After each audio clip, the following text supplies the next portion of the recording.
एक बार नारद जी को यह अभिमान हो गया कि उनसे बढ़कर इस पृथ्वी पर कोई दूसरा भगवान विष्णु का भक्त नहीं है।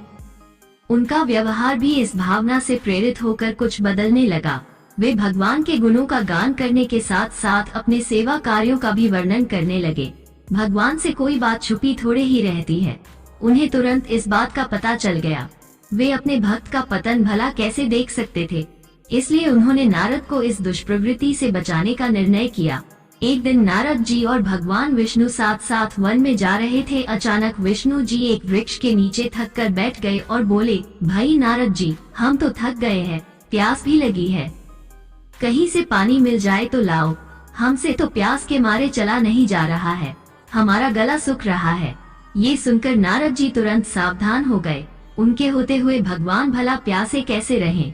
वे बोले, भगवान अभी लाया, आप थोड़ी देर प्रतीक्षा करें। नारद जी एक और दौड़ लिए।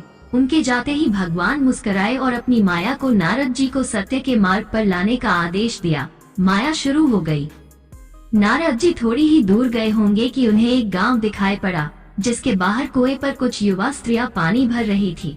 कुएं के पास जब वे पहुँचे तो एक कन्या को देखकर अपनी सुध बुध खो बैठे, बस उसे ही निहारने लगे। वो ये भूल गए कि भगवान के लिए पानी लेने आए थे। कन्या भी नारद जी की भावना समझ गई।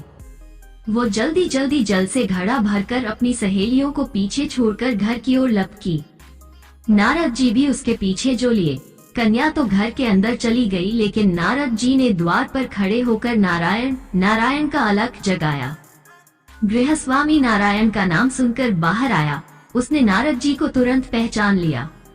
अत्यंत विनम्रता और आदर के साथ वह नारद जी को घर के अंदर ले गया और उनके हाथ पैर धोकर स्वच्छ आसन पर बिठाया तथा उनकी सेवा सत्कार में कोई कमी न छोड़ी। उनके आगमन से अपने को धन्य बताते हुए गृहस्वामी ने अपने योग्य सेवा के लिए आग्रह किया। नारद जी बोले, आपके घर में जो आपकी कन्या जल का घड़ा लेकर अभी अभी आई है, मैं उससे विवाह करना चाहता हूँ। नारद जी की बात सुनकर गृहस्वामी एकदम चकित रह गया, लेकिन उसे प्रसन्नता भी हुई कि मेरी कन्या एक ऐसे महान योगी तथा संत के पास जाएगी। उसने स्वीकृति प्रदान कर दी और नारद जी को अपने ही घर में रख लिया।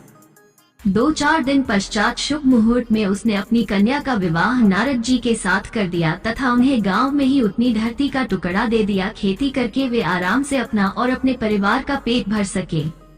अब नारद जी की बिना एक खूंटी पर टंगी रहती, जिसकी ओर उनका ध्यान बहुत कम जाता।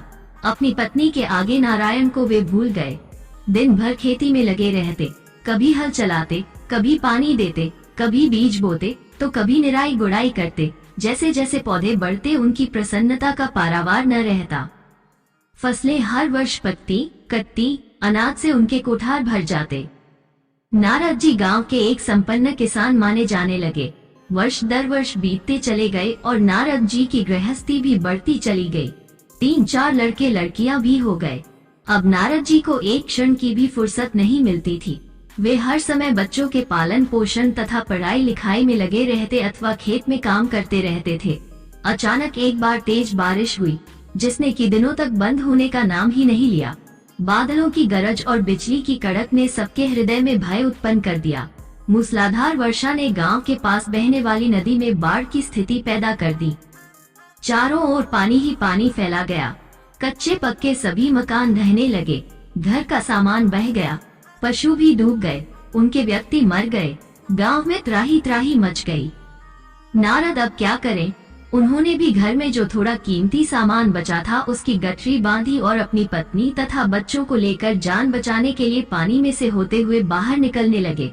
नारद जी बगल में गठरी थामे, एक हाथ से एक बच्चे को पकड़े और दूसरे हाथ से अपनी पत्नी को संभाले हुए थे। पत्नी भी एक बच्चे को गोद में और एक का हाथ पकड़े धीरे धीरे आगे बढ़ने लगी। पानी का बहाव अत्यंत तेज था तथा ये भी पता नहीं चलता था कि कहाँ गड्ढा है और कहाँ टीला। अचानक नारद जी ने ठोकर खाई और गठरी बगल से निकलकर बह गई। नारद जी गठरी कैसे पकड़ते? दोनों हाथ तो घिरे थे। मन महसूस कर सोचा फिर कमा लेंगे। कुछ दूर जाने पर पत्नी एक गड्ढे में गिर पड़ी और गोद का बच्चा छूटकर बह गया। पत्नी बहुत रोई, लेकिन क्या हो सकता था। धीरे धीरे और 2 बच्चे भी पानी में बह गए। उन्होंने बहुत कोशिश की बचाने की, लेकिन कुछ न हो सका। दोनों पति पत्नी बड़े दुखी, रोते कलपते एक दूसरे को सांत्वना देते कोई ऊंची जगह ढूंढते रहे। एक जगह आगे चलकर दोनों एक गड्ढे में समा गए। नारद जी तो किसी प्रकार गड्ढे में से निकल आए, मगर उनकी पत्नी का पता कहीं नहीं चला। बहुत देर तक नारद जी उसे इधर उधर दूर दूर तक ढूंढते रहे, लेकिन व्यर्थ। रोते रट उनका बुरा हाल था। हृदय पत्नी और बच्चों को याद कर करके फटा जा रहा था। उनकी तो सारी गृहस्थी उजड़ गई थी। बेचारे क्या करें, किसे कौन से, अपने भाग्य को या भगवान को। भगवान का ध्यान आते ही नारद जी के मस्तिष्क में प्रकाश फैल गया और पुरानी सारी बातें याद आ गईं। वे किस लिए आए थे और कहाँ आ गए? ओह, भगवान विष्णु तो उनकी प्रतीक्षा कर रहे होंगे। वे तो उनके लिए जल लेने आए थे और यहाँ गृहस्थी बसाकर बैठ गए। वर्षों बीत गए गृहस्थी को बसने में और फिर सब नष्ट हो गया। क्या भगवान अब भी मेरी प्रतीक्षा में उसी वृक्ष के नीचे बैठे होंगे? ये सोचते ही बाढ़ नदारद हो गई। गांव अंतर्धान हो गया। वे तो घने वन में खड़े थे।